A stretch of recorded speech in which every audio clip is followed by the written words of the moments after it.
You can see the scars on her legs, her face. Her ears, if you could actually feel them, the tips are all scar tissue. So there's no mistake that she was in an abusive situation. This is Allie. Dave Heine found her on Craigslist on Christmas Day. A veterinary technician sold her for $400. Allie's crime was she was a backyard breeder dog. She was one of 7 dogs. I was told that the breeder threw food on the floor and all 7 dogs had to fight to eat their dinners every day. The veterinarian never reported suspected abuse and by law never had to. Take your child to the hospital and they think that there's been abuse. Take your wife to the hospital, they think there's been abuse. Take your domestic partner into the hospital. And before you're done checking in, somebody from law enforcement is tapping you on your shoulder asking for a minute of your time. So Dave came up with Allie's Law. It mandates that veterinarians report suspected animal abuse within 48 hours.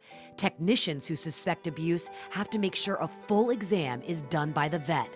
What's more, Dave says Allie's Law could close a loophole for those who abuse children or their significant others. There's a known fact that's called the toxic triad.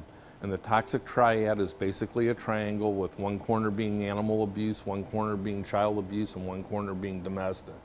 And law enforcement will confirm that there are times that they are brought in for an animal abuse investigation and they end up finding child abuse and domestic violence abuse. 10 Investigates asked for the hard numbers and found an overlap between animal abuse and domestic violence. Since 2015, in 8 out of 10 counties in Tampa Bay, 39 people were arrested for both. When it comes to child abuse, it overlapped in 2 counties, Highlands and Hardy. 12% of those arrested for animal abuse were also arrested for child abuse or neglect.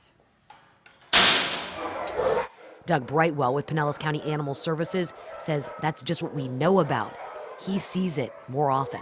It's not a theory, but there's not a lot of data on it because our systems are not interconnected. Because a lot of times there is a correlation socially between animal and human neglect and animal and human abuse. So if you see one, a lot of times you're going to see the other. Have you found that? We have seen that. We had a case just last year. That case didn't come up in our investigation because there were no arrests. But this is the report for child neglect, noting 36 dogs were removed. Some had health issues. As for the condition of the children, investigators wrote, quote, "The girl's bedroom was dirty. The floors were covered in feces, stains, and urine. The boy's bedding was covered in dog feces, hair, and urine." We ended up removing the animals in the case, and DCF removed the children for a period as well. It's terrible. It's terrible for the kids. It's terrible for the parents. It's terrible for the animals. It's just, there's nothing good that comes out of anything like that. He says requiring veterinarians to report suspected abuse is a step. There is no guarantee that one type of abuse leads to another type of abuse. But often you see it. But there are many times when you do see one does lead to the other, or they're happening at the same time. Allie's Law is a bill that is going through the Florida House and the Florida Senate. Dave and Allie are crisscrossing the state, spreading the message of Allie's Law. The mission is to protect animals. That's the actual bill that's in the House. The hope is to save all from this toxic triad of abuse. Allie's a survivor.